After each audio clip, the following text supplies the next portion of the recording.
What's up guys, and welcome back to my channel. My name is Alexandra Loren. I am a sales professional and I am also a life coach. And today I wanted to talk to you about how I tripled my salary in 2 years. Yes, I know that does sound crazy, but I will just show you some of the tips that I did and just some ideas of how you could do this for yourself as well. This was all done when I didn't have my degree finished. So you do not have to have a college degree to be able to do this. I just want to stress that to you now. So of course, having a degree or having some form of college experience will absolutely help you when it comes to getting past HR, but everything I did was not having that. So I will share that with you guys right now. Before I get into it, if you like what I'm doing here, feel free to throw a like at this video. It really helps the algorithm out. And if you want to drop down a comment as well, that definitely helps.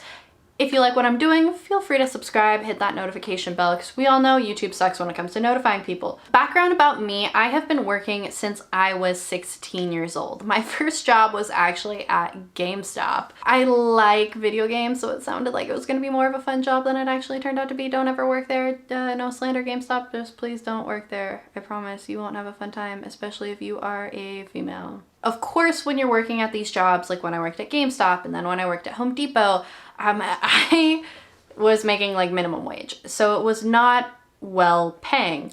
However, I was able to leverage that work experience into an internship.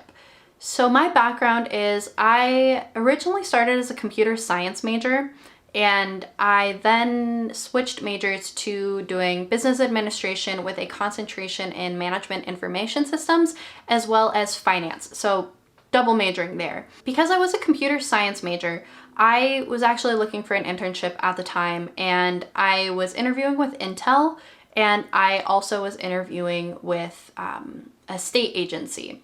So I got really lucky when it came to this. So I walked into the Career Center and said, hey, I'm interviewing with Intel. I saw the presentation that we had here at college, that we had here at my college, but I wanted to know if there were any other internships available. And by the divine timing of the universe, my future boss walks in. And he walks in and he walks up to the career advisor and he said, hey, I work for the state, and they knew each other from previous times. But he said, hey, for the state, I am looking for a student, preferably someone that has some sort of computer science background or business background and just knows how to talk to people. And I popped out of the office. I said, hi, my name's Alexandra. That's me. I'm who you're looking for. Probably a little arrogant of me at the time, but I genuinely think my confidence and just introducing myself really went a long way into helping me secure that job.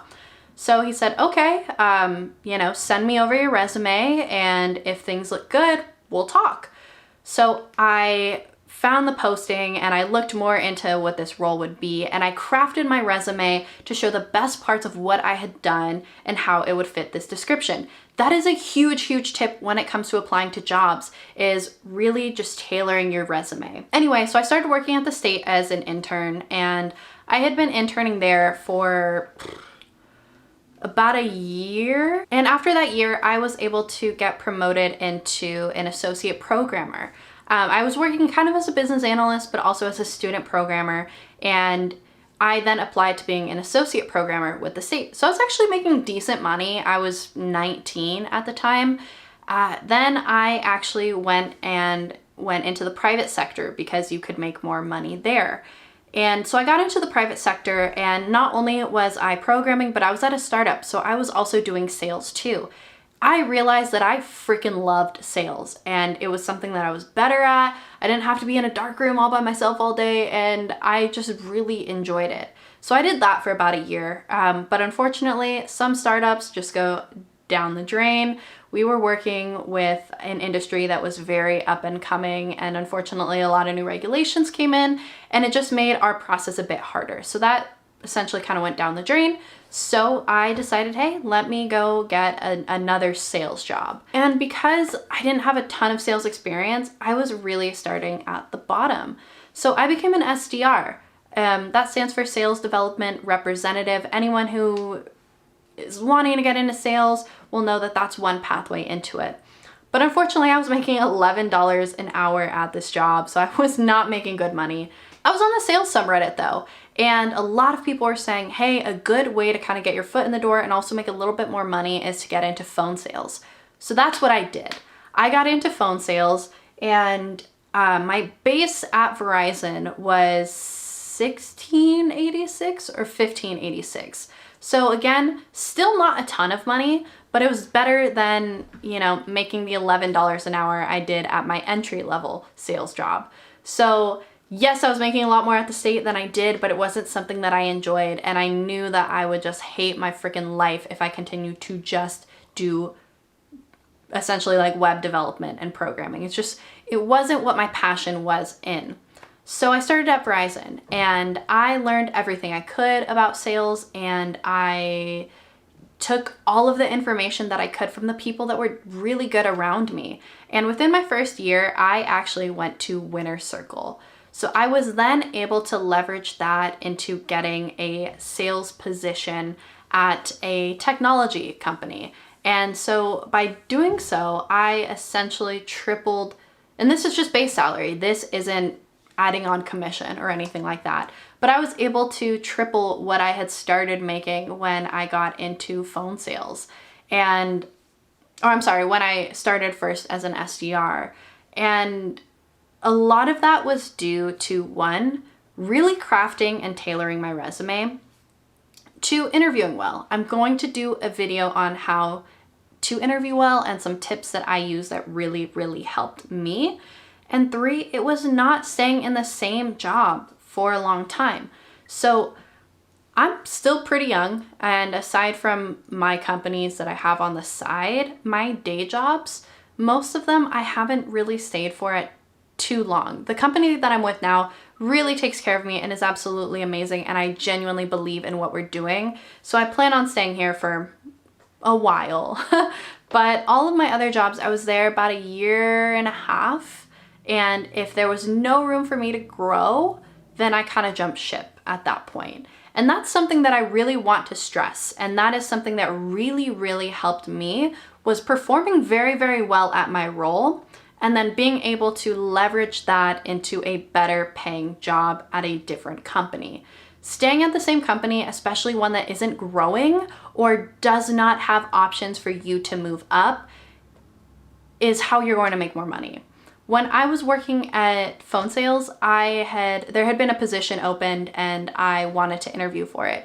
They told me I hadn't been with the company long enough, and I essentially got blocked from interviewing for a ton of positions, regardless of the fact that I was killing it with my numbers and literally made Winner's Circle my first year.